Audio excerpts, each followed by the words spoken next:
আসসালামু আলাইকুম সুপ্রিয় দর্শক শ্রোতা। বাংলাদেশ জামাত ইসলামের আমির ডক্টর শফিকুর রহমানের এক্স হ্যান্ডেল হ্যাক হয়েছে। তার সাথে, সাথে জামাত ইসলামের আরও অনেক নেতৃবৃন্দ, কেন্দ্রীয় নেতৃবৃন্দদের এক্স হ্যান্ডেল ফেসবুক হ্যাক হচ্ছে। সেই জায়গায় বাংলাদেশের নারী, বাংলাদেশের স্বাধীনতা সহ নানা বিষয় নিয়ে নানা বিতর্কিত মন্তব্য জুড়ে দিচ্ছেন। এটার প্রধানত কারণ হচ্ছে নির্বাচনের ঠিক আগ মুহূর্তে জামাত ইসলামকে বিতর্কিত করা। এবং আমি মনে করছি যে নির্বাচনের ঠিক ৭ দিন বাকি। আরও এই ৭ দিনে আরও অনেকগুলো অ্যাকাউন্ট হ্যাক হবে।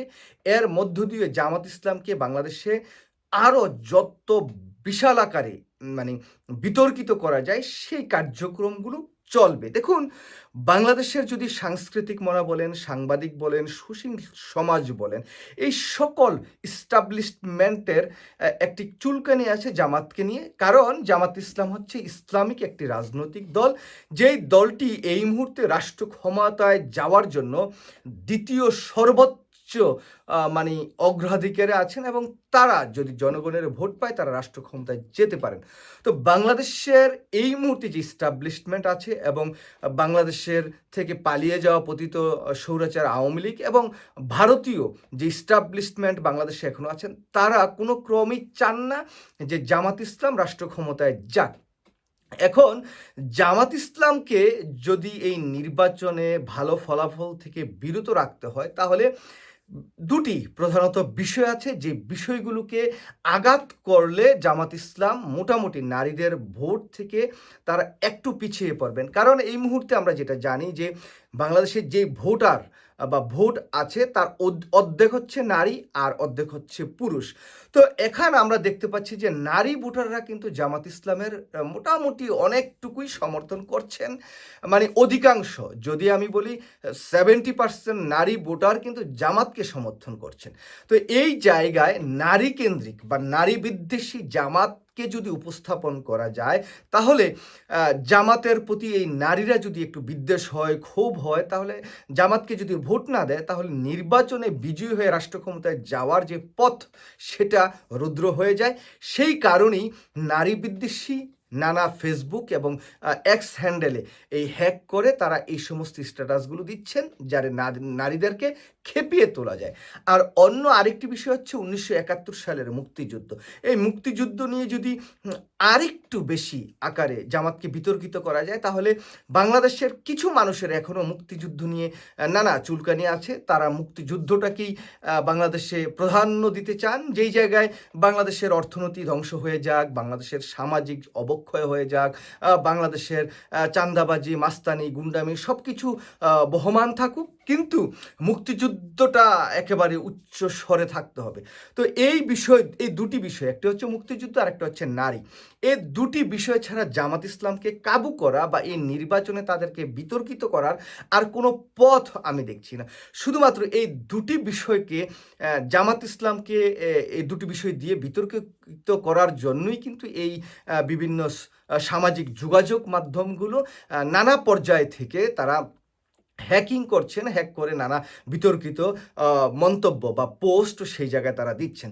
তো এই সমস্ত বিষয়গুলো যদিও জামাত ইসলাম অত্যন্ত দক্ষতার সাথে তারা প্রতিহত করছেন, তারপরেও জামাতের কিছু নেতাকর্মী আছেন যাদের কিছু বিতর্কিত কর্মকাণ্ডের কারণেও জামাত কোনো কোনো ক্ষেত্রে বিতর্কিত হচ্ছেন। যেমন ধরুন ডক্টর খালিকুজ্জামান, তিনি ১ মাস আগের যেই একটি ভিডিও আমরা দেখলাম, এবং সেই ভিডিওটি নিয়ে আমিও তার বিরোধিতা বা বিপক্ষে কথাবার্তা বলেছি।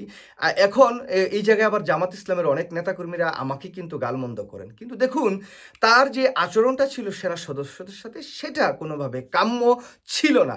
তবে এখন প্রশ্ন হচ্ছে যে ১ মাস আগের ভিডিও কেন এই নির্বাচনের ঠিক ৮ থেকে ৯ দিন আগে পাবলিক করা হলো? এটা আমি দেখেছি যে জুলকারনাইন সায়ের, তিনিই কিন্তু প্রথম এই বিষয়টি পাবলিক করেছেন।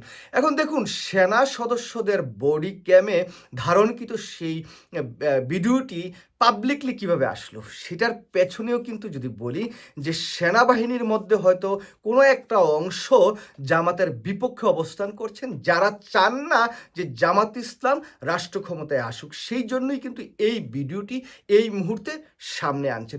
শুধু আপনাদের একটি কথা বলি যে জামাত ইসলাম যদি 1971 থেকে এই 2026-এর 12ই ফেব্রুয়ারির আগ পর্যন্ত কোনো জায়গায় কোনো ঝগড়া জাতি, কোনো খারাপ কথা বা অন্য যে কোনো কাজ করে থাকেন, এই সকল বিষয়গুলো আগামী 4-5 দিন আরও ব্যাপকভাবে সামাজিক যোগাযোগ মাধ্যমে আসবে।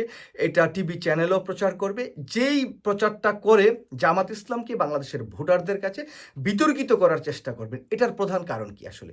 দেখুন, জামাত ইসলাম তার রাজনৈতিক ইতিহাসের সবচাইতে মুখ্যম একটি সময় আছে এবং জামাত ইসলাম বাংলাদেশের জাতীয়তাবাদী দলকে কোনো ক্ষেত্রে মানে তাদের চাইতে অনেক ভালো একটা পজিশনে আছে এই 2026 সালের ফেব্রুয়ারির ত্রয়োদশ জাতীয় সংসদ নির্বাচনে তাদের বিজয়ী হওয়ার সম্ভাবনা বিএনপি থেকে অনেক বেশি, এটা আমরা দেখছি।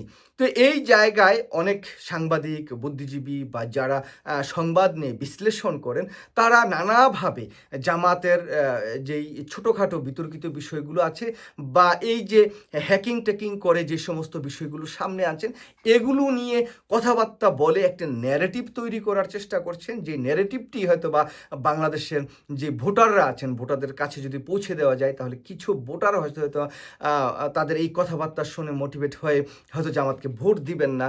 বা নারীদের কাছে যদি এটি পৌঁছে দেওয়া যায়, হয়তো বা নারীরা মনে করতে না জামাত এই কথাটা বলেছে, তাহলে জামাতকে ভোট দেওয়া যাবে না।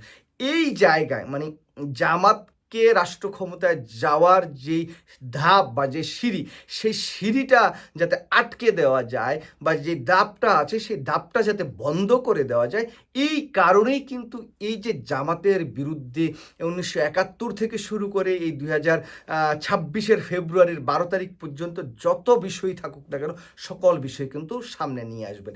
সেই জন্য আমি আমার আগের ভিডিওতে বলেছিলাম, ডক্টর খালিকুজ্জামানকে নিয়ে যে কথাগুলো বলেছিলাম, আমি সেটা বলেছিলাম যে দেখুন, ভুল ত্রুটির ঊর্ধ্বে কেউ নয়, কিন্তু আপনাকে বুঝতে হবে যে বাংলাদেশের যত এস্টাবলিশমেন্ট আছে, যত মিডিয়া হাউস আছে, সব কিন্তু জামাতের বিরুদ্ধে। কারণ তারা হয়তো মনে করেন যে তারা যে লুচ্চামি করেন, চুট্টামি করেন, তারা যে দুর্নীতি করেন, তারা যে ভবিষ্যতে হয়তো বাংলাদেশের জাতীয়তাবাদী দল বা অন্য কোনো দল রাষ্ট্র ক্ষমতায় গেলে যেভাবে সুযোগ সুবিধা নিতে পারবেন, জামাত রাষ্ট্র ক্ষমতায় গেলে সেই সুযোগ সুবিধাটি হয়তো তারা পাবেন না, বা তাদের হয়তো বা যেরকম চাটুকারি করা, আরেকজনের পা চাটা, সেগুলো তারা করবেন না। তো সেই জায়গায় জামাত হয়তো গেলে এই জিনিসগুলো যদি না করতে পারেন, তাহলে তাদের তো সেই সুযোগ সুবিধাগুলো বন্ধ হয়ে যাবে। এই জন্যই তারা টোটালি জামাতকে আপনার ওই শরিয়া আইন নিয়ে আসবে, নারী বিদ্বেষী নিয়ে আসবে, জামাতের কেন একটা নারী প্রার্থীও নাই সেই বিষয়গুলো নিয়ে আসবে, জামাতকে মানে যত প্রকারে জামাতকে নিয়ে আঘাত করা যায় সেই বিষয়গুলো করবে। এখন প্রশ্ন হচ্ছে, এই সমস্ত বিষয়গুলো দিয়ে আঘাত টাঘাত করে কি জামাত ইসলামকে আদৌ আটকাতে পারবেন? অথবা বিএনপির নেতা আব্দুল্লাউল মিন্টু যে বলেছেন যে আমি যতদিন বেঁচে আছি জামাতকে ক্ষমতায় আসতে দিব না, এই যে তার কথা, এই কথার মধ্যে কিন্তু শুধুমাত্র তারই যে বয়ান জনগণের সামনে আসছে সেটা না, এটা বাংলাদেশের একটা বড় অংশ যারা এই যে সুশীল বা যারা এই ইস্টাবলিশমেন্টের সাথে সবসময় থাকার চেষ্টা করেছেন, সবসময় ছিলেন, তারা কিন্তু এরকমটাই ভাবেন যে জামাতকে রাষ্ট্র ক্ষমতায় আসতে দেওয়া যাবে না।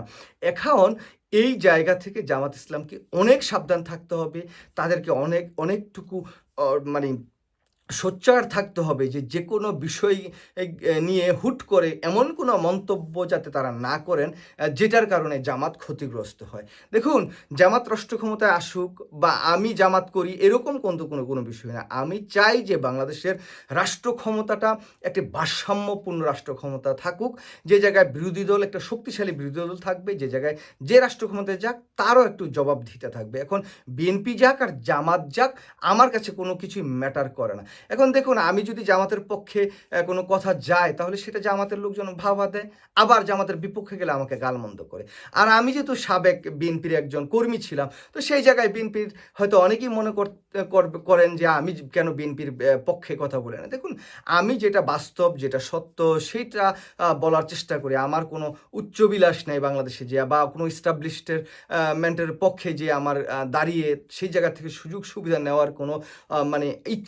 শক্তিও আমার নাই। তো সেই জায়গায় আমি সত্যটা বলার চেষ্টা করি, এখন যেই দলের বিপক্ষেই যাক না কেন। তো যাই হোক, সর্বোপরি যে বিষয়টি বলতে চাই যে নির্বাচন আর মাত্র ৭ দিন বাকি। এই ৭ দিনে হয়তো জামাতের উপরে আরো বড় আঘাত আসতে পারে এবং সেই আঘাতটা আসবে, সেইজন্য জামাতকে কিন্তু একটি প্রিপারেশন নিয়ে রাখতে হবে। আর এই যে নারী বিদ্বেষী এই বিষয়টি নিয়ে আরো ব্যাপকভাবে প্রচারণা চলবে এবং ১৯৭১ সালের বিষয়গুলো নিয়ে জামাতের উপর আরো ব্যাপকভাবে চড়াও হতে পারে আগামী ২-৪ দিনে। দেখুন, জামাত ইসলামের আমির ডক্টর শফিকুর রহমান এই যে বিএনপির চেয়ারম্যান জনাব তারেক রহমানকে আহ্বান জানিয়েছিলেন যে তারা যাতে দুজন একটা ডিবেট করেন, সে জায়গায় বাংলাদেশের যে পলিসিগুলো আছে সেই পলিসিগুলো নিয়ে আলাপ আলোচনা করেন। কিন্তু জামাতের আমির যেই অফারটি বিএনপির চেয়ারম্যান জনাব তারেক রহমানকে করেছেন, সেই অফারটি হয়তো তারেক রহমান গ্রহণ করবেন কিনা আমি জানি না, না করার সম্ভাবনাই বেশি। তবে পশ্চিমা বিশ্বে এই প্রচলনটি আছে যে দলের প্রধানরা, ২ দলের প্রধান বা ৩ দলের প্রধান, তারা ২ দলে তর্ক বিতর্ক করবেন, তাদের পলিসিগুলো জনগণের সামনে তুলে ধরবেন। তো সেই জায়গায় যদি ডক্টর শফিকুর রহমান আর তারেক রহমান এই ডিবেটটি করতে পারতেন, তাহলে হয়তোবা জামাত আরও অনেক বেশি মাইলেজ পেত এবং আরও বেশি জনগণের কাছে যেতে পারতেন। এই জায়গায় কিন্তু অনেক বড় একটি গুরুত্ব বহন করে এই সমস্ত বিষয়গুলো। তো সর্বোপরি আমি বলি যে জামাতের উপর যেইভাবে আক্রমণ চলছে বা জামাতের উপর যেই পরিমাণ অপপ্রচার চলছে যে জামাত রাষ্ট্র ক্ষমতায় গেলে তালেবান রাষ্ট্র বানিয়ে ফেলবেন, জামাতের রাষ্ট্র ক্ষমতায় গেলে আফগানিস্তান বাংলাদেশটা হয়ে যাবে, এই জায়গায় শরিয়া ভিত্তিক আইন চলবে, এখানে মহিলারা ঘর থেকে বের হতে পারবে না।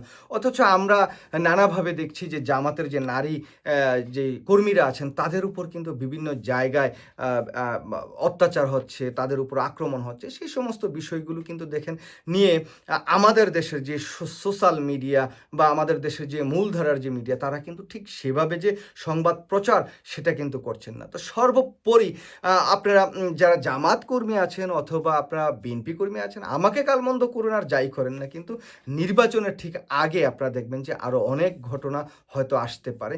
এই জায়গায় সবাইকে আমি মনে করি কান চোখ সব কিছু খোলা রেখে চলতে হবে এবং কোনো প্রকার বিভ্রান্তি অথবা এআই দিয়ে তৈরি কোনো ভিডিও, এই সমস্ত বিষয়ে কান দেওয়া যাবে না।